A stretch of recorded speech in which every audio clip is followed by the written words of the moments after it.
Oi, meu nome é Edson Gonçalves, eu sou estatístico e estamos aqui no canal Estatística é Fácil. Hoje a aula é sobre exercício de métodos de enumeração. Essa aula, métodos de enumeração, já tinha sido dada na aula 4 e alguns exemplos foram dados lá.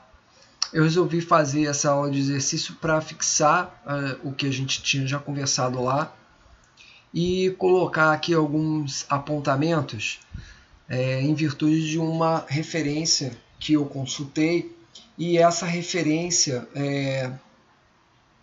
mostrou uma definição e pontos que eu achei que fosse importante colocar e falar para vocês, porque elas me parecem que facilitam o entendimento da utilização aqui na prática da aplicação da permutação, do arranjo e da combinação, que são métodos de enumeração. A gente vai falar apenas da permutação, arranjo e combinação simples. Todos eles são o modo simples, porque existe a permutação com repetição e da mesma forma com repetição existe o arranjo e também a combinação. A gente não vai falar desses casos nesse momento. Bom, eu tenho aqui,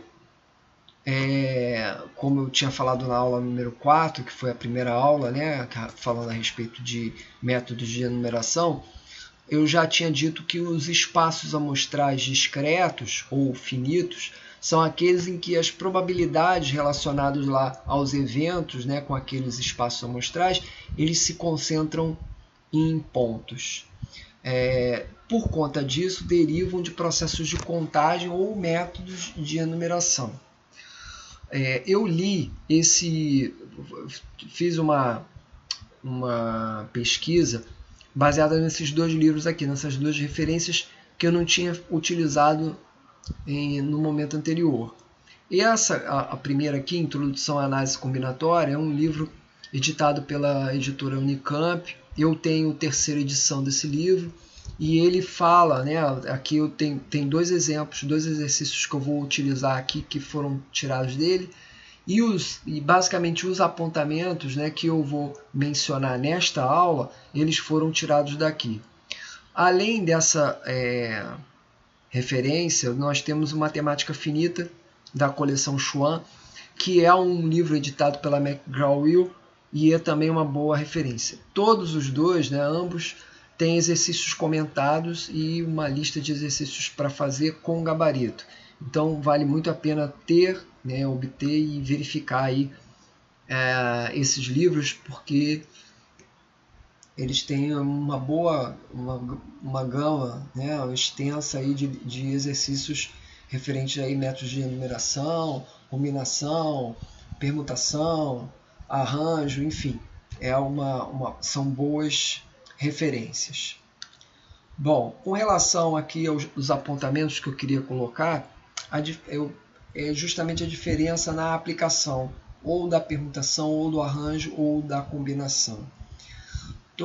Todo o universo em que isso acontece, ele está relacionado à teoria dos conjuntos. Então, quando eu tenho um conjunto qualquer, X, por exemplo, com N objetos, e aí eu resolvo fazer um agrupamento qualquer dos elementos deste conjunto, tomando, né, elementos dele, né, ora todos, ora parte deles, eu tenho aí a aplicação da permutação, do arranjo ou da combinação.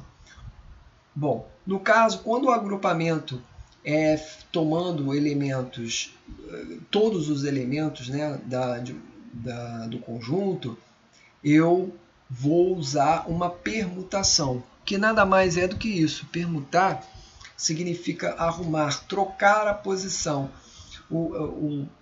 Quando eu tenho uma permutação, eu estou aplicando naquele conjunto, eu estou querendo dispor todos os elementos, as diferentes maneiras de arrumar, de trocar a posição de todos os elementos, todos os objetos daquele conjunto. Isso aí é o que mais identifica o uso da permutação. Quando eu falo de arranjo ou de combinação, eu estou falando eu preciso ter uma seleção de uma parte dos elementos lá daquele meu conjunto. Então o conjunto está lá N objetos, né, e eu escolho aí R entre aqueles N objetos, né? O R, quando ele é igual ao N, que é o número total, né, de elementos do conjunto, eu estou usando permutação porque eu estou fazendo ali a permuta de todos os elementos daquele conjunto. Quando o R é menor do que o N, é menor do que o número total de objetos do conjunto, aí é quando eu uso ou o arranjo ou a combinação. E qual é a diferença? Quando é que eu uso o arranjo ou a combinação? O arranjo tem dois pontos, né, que são importantes aqui ressaltar para a utilização do arranjo ou da combinação. É a natureza e a ordem.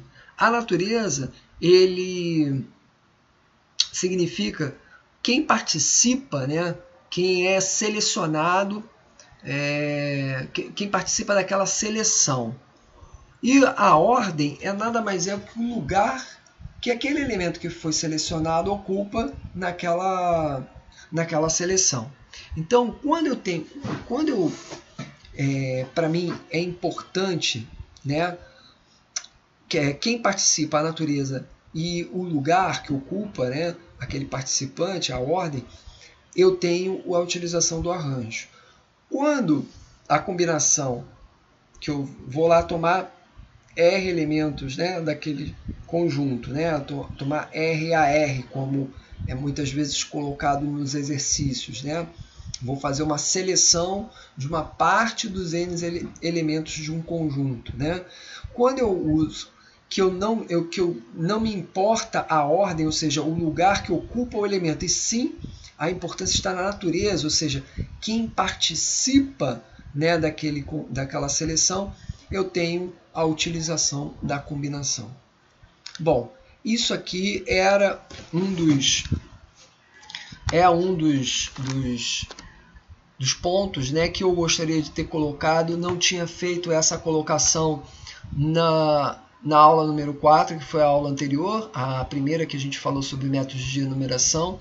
Lá tem definições, tem as fórmulas que são usadas, mas essa explicação não tinha sido colocado lá.